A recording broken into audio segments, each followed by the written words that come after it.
All right, good afternoon, you Elma and you Seth. How are you? Oh, you've had lunch. Or you didn't have lunch and now you're starving. Yeah? Okay.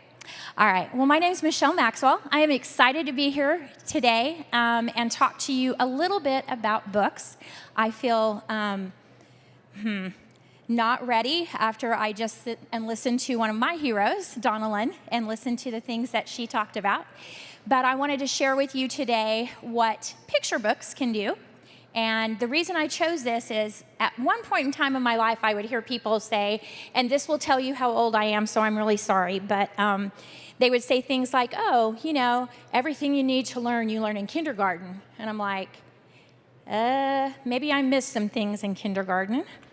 But when it comes to having picture books, that was something that spoke to me.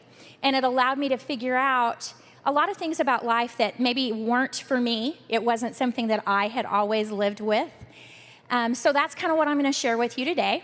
But in order to understand that, you've got to know a little bit. Because, you know, when we come to books with us. We come with our story. And we come with the experiences that we've had. So I'm going to give you a little bit of background so that you'll understand why these particular stories, and I called it the 4 for 2024. I'm an English teacher as well, so I try to be funny that way, but I guess it probably wasn't super funny. So I am currently at Cedar Middle School in Cedar City, Utah. Just moved down there teaching 8th grade English. Do I have any middle school folks in here? Oh, yeah, okay. So, yeah, I gotta love the middle school kiddos. I just moved back to that. In the last couple of years, I'd been in a high school library, which I absolutely love and I'm still missing. What you see here is this idea of transition. And one of the things that you'll see in my story is that I was one of those that had to move. I didn't get to stay from kindergarten until 12th grade in the same town. I didn't get to have the same teachers that everybody else had. In fact, sometimes I moved 3 times in 1 year.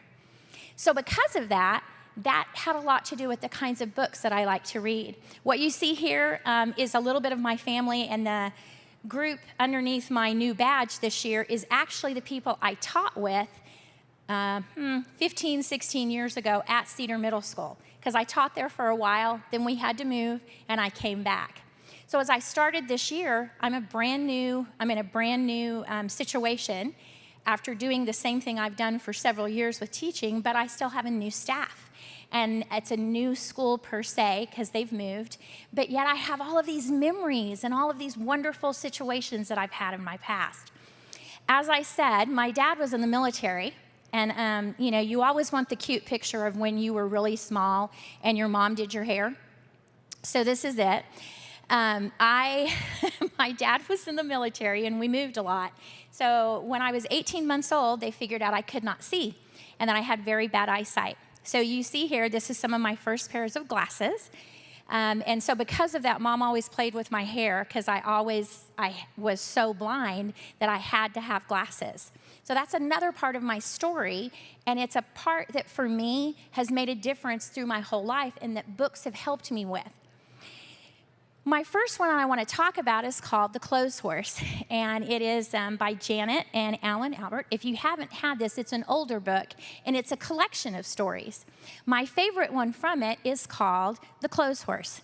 It's called Saving Time and Life Savings. And the story is you have a woman who saved tons and tons of time, but she put them in boxes, and she put them in the back of her parents' bookstore. So right there, you know, there's a little magic in every bookstore anyway, right? So you're like, oh, this is going to be awesome. And you listen, and as you read through this, she starts talking about all of these things. Now, she didn't just save the good stuff. And I think sometimes in life, that's what we want. We only want to save the good stuff. No, she saved 10 minutes from when she was, 12 years old, and she got her first pimple, and exactly what that felt like. Or the first time that she went to a dance and kind of stood more than she danced. And then there was getting her braces on. There was the first time that she asked to get to do something and didn't get to do. Or even the time when she told Mom and Dad she'd be home on time and didn't make it. But then there's also the good times. So this particular story that she talks about and that they tell, as she gets older, she decides towards the end of her life to start spending what she has saved. And she opens up the boxes and she relives, much like Donna Lynn talked about going back to those books that we love so much. She relives these wonderful times in her life.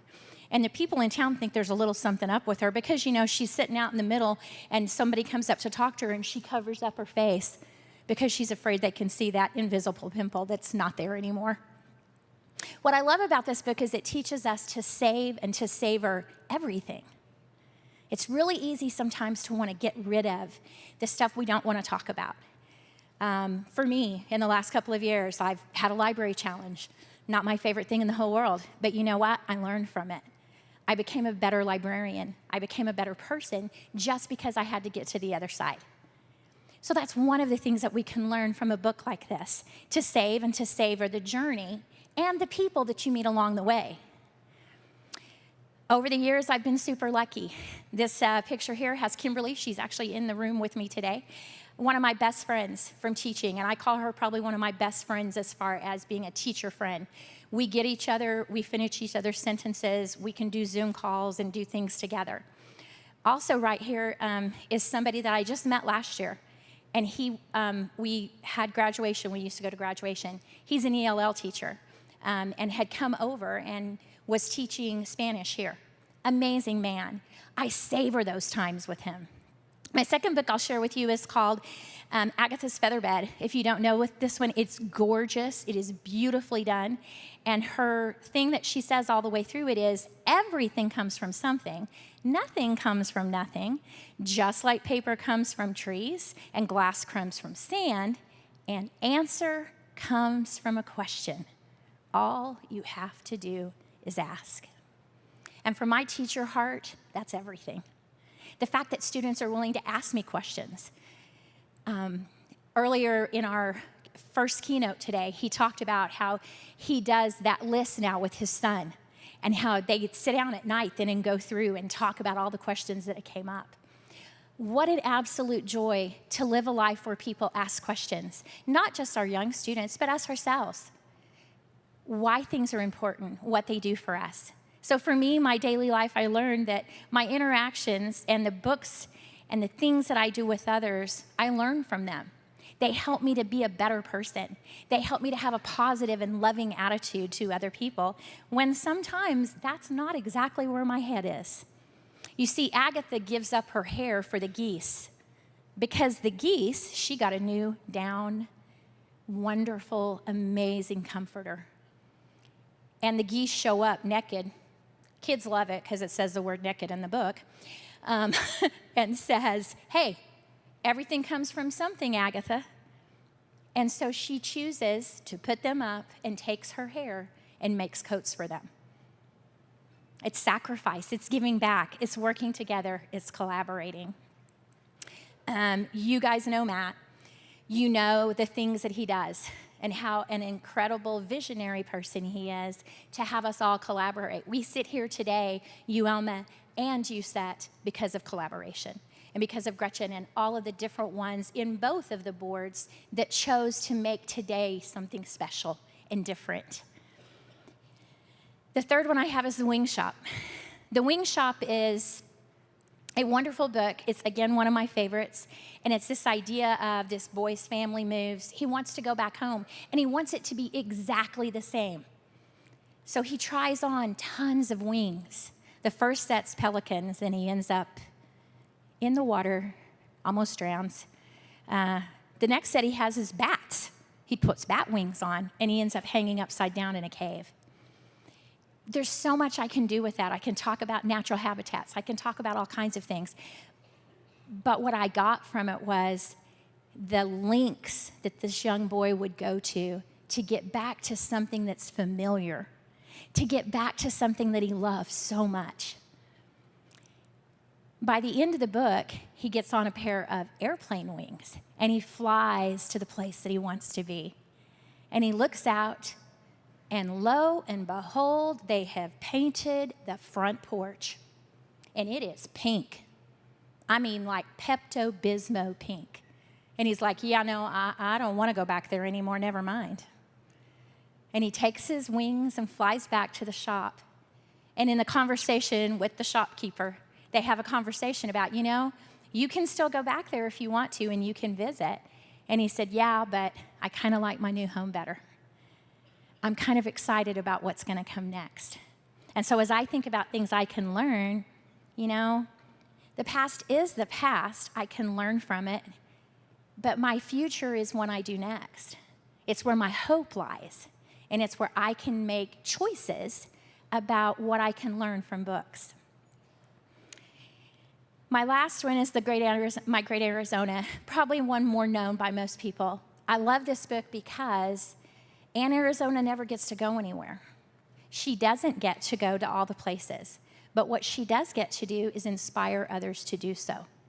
She gets to put those choices and that excitement about learning and the places that are there. That's what she gets to do. And she invests in other people. There's probably not a person in this place for the last couple of years that I've gotten to know here that doesn't intentionally invest in others. They make a choice to be there and to listen, to stand beside you, to give voice to all the different things that we want to have. By investing in those people, we're saving. I'm adding to my life savings. I'll never probably be a history teacher at this point, but my friend Kimberly is, my friend Don Ray is, and they invest in kids every day. And because of that, and because we're together and we collaborate, I see kids do amazing things. I probably will never be a library director, but I watch what Davina does. I watch what Gretchen does. I watch what my friend down in SEDC does, and I watch how Chris allows other librarians to do other things because she invests in them. And that's what we want. We want a place where we can learn. Now, these books taught me all that.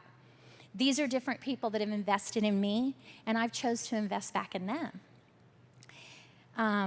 Picture books can teach us. These are my 4 for 2020. I always pick new ones every year. My challenge, maybe, for you is to look at your 2024 and as you're going into next year, do you savor? Do you save those things, the good and the bad, and know what you learn from them? Is your daily life, is it something in the interactions that you have? Do they inspire others? Do they help others in that day? And it's simple stuff like smiling. It's all not hard stuff. If it was hard, I probably couldn't do it. The past is the past. I'm not going back to Uinta. I will probably not get to go back and teach there. But I have a group and a family of people there that I love dearly and that I know make a difference in kids' lives.